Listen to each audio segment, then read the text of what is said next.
RIDGEWAY'S Prides. So today's video I want to talk about this new exotic chess piece, the RIDGEWAY'S Prides, because in the community I've been seeing a lot of different opinions about this exotic chess piece.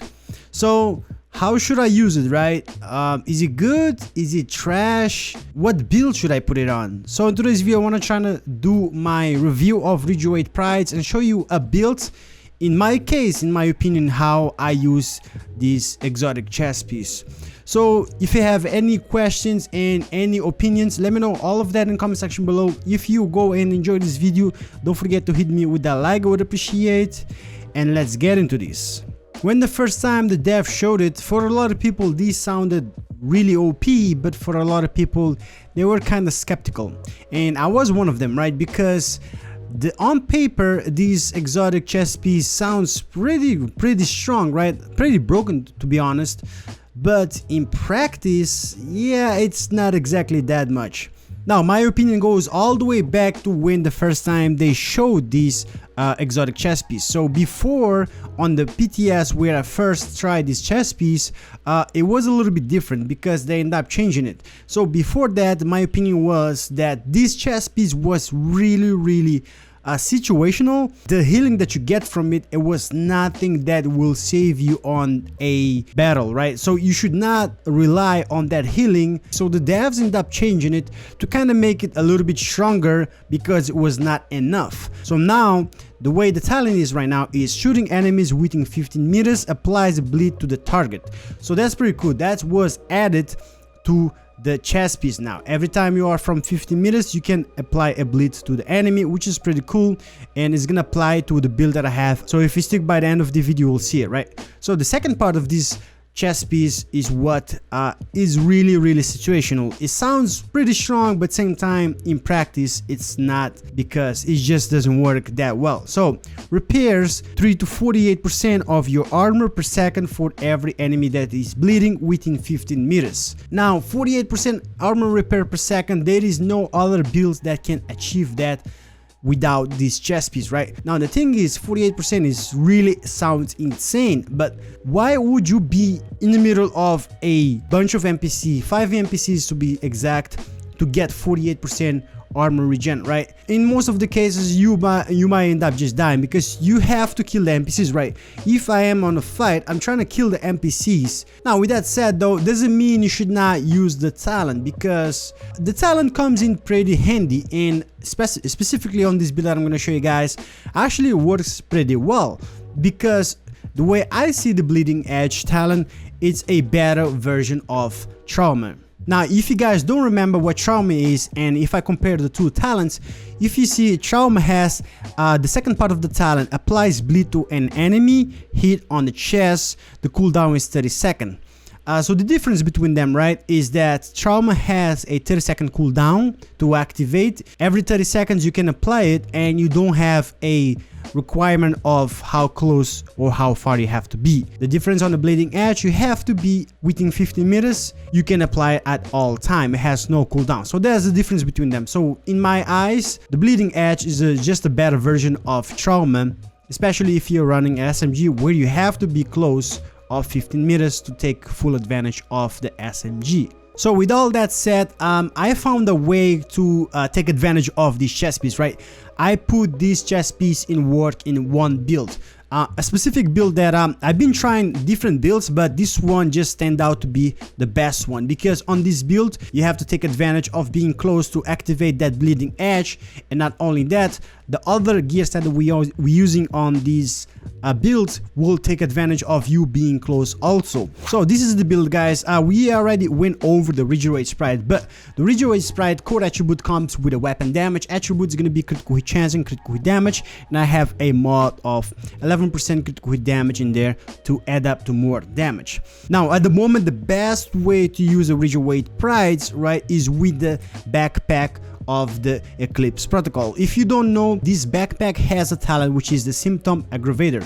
Amplifies all damage you deal to a status effect target by 30%. This talent right here, you only have to have the backpack to activate. You don't need the 4-piece of the Eclipse protocol to activate this talent, just like any other gear set, right? In other cases you have to have the 4-piece, but on this backpack you don't. Now my specific backpack has core attribute weapon damage, attribute critical chance, and I put a mod of 11.7% critical hit damage in there because I'm looking for damage in armor on this build. So moving on with the build, there is a specific gear set that I recommend using with this build because it just works really well with this, right? And this is the Hunter's Fury because of the 4-piece.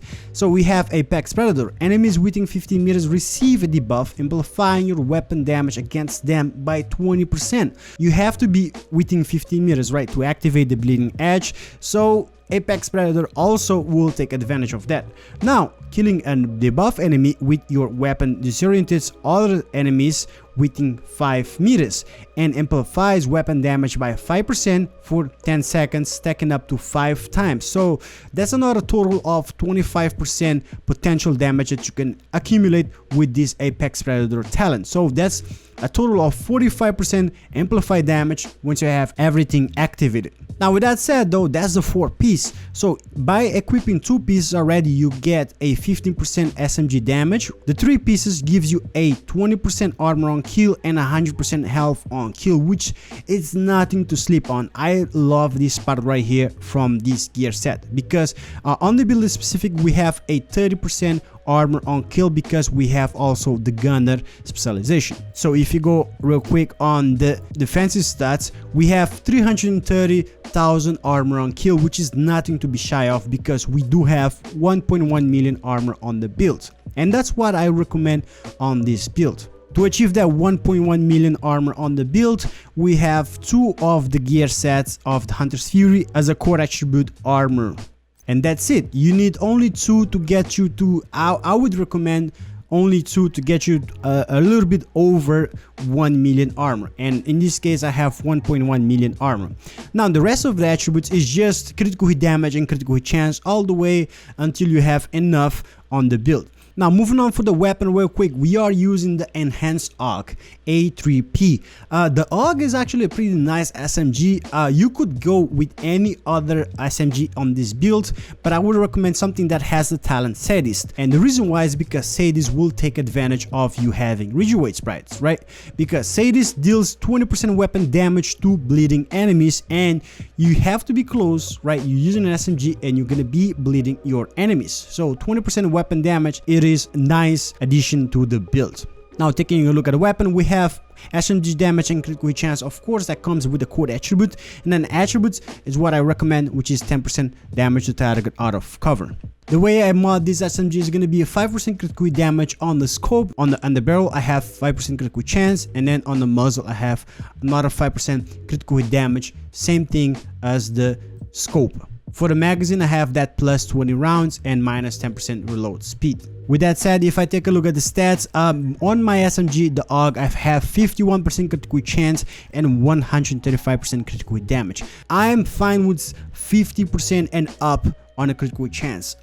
Doesn't have to be 60, but I don't want it under 50%. So I go with whatever critical chance I have between 50 to 60, and then I dumped everything else on critical hit damage. That's how I mod my weapons, but let me know how you do it in your way.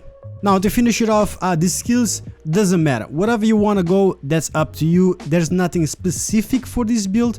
I have the fixer drone in here and also the holographic distraction decoy because I like using it a lot too, right? So that's all I have for the skills. But that's it. That's the build. That's the RIDGEWAY'S price. That's my opinion about this exotic chest piece. Like I said, don't rely on that armor repair at all because it is really situational. You might die a lot if you are relying on that armor repair, right? But I might be wrong. You guys might have a better option or a better way to use these RIDGEWAY'S price. That's the way I use it. Let me know in the comment section below how you would use this chest piece, and yeah, we can talk in there. So I hope you guys enjoyed the video. If you enjoyed this video, hit me with a like. I would appreciate it. Helps a lot. If you're new, subscribe for the Division 2 content and more games to come. And yeah, I'll see you guys in the next one. Peace.